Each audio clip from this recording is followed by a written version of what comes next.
September 6th.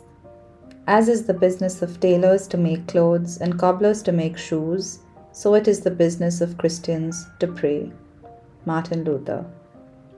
Martin Luther is a giant among Christian leaders and easily the most prominent name of the Protestant Reformation.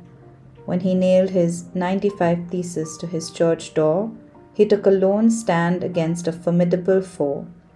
Melody Mason writes of Luther's courage and steadfastness. What was his secret?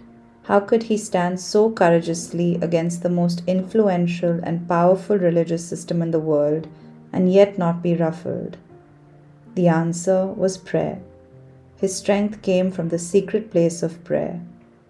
As today's quote shows, Martin Luther understood prayer to be the primary task of Christians, and his life and work demonstrated this truth.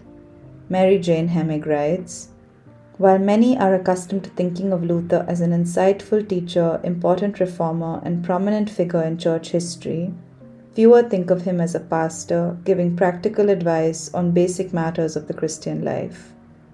Luther wrote and spoke frequently about prayer. His instructions on prayer permeated his work, occurring in a wide variety of his writings. In all these types of speaking and writing, Luther emphasized that God has commanded us to pray and that God has promised to hear us. Luther also frequently noted that God has given us the words to pray. Luther saw prayer as an integral part of the Christian life. He consistently advocated that prayer be frequent, bold, honest, and forthright. Prayer's starting place is not the human, but rather God. God has spoken in both command and promise, and has invited, encouraged, and shaped our response. Luther gave much practical advice on how to pray.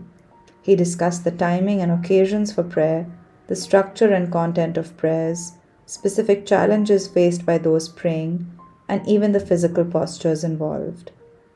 Martin Luther transformed the world because he was a man of prayer.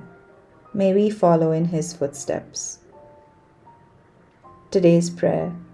Lord Jesus, may prayer truly be my business, the activity I give priority to.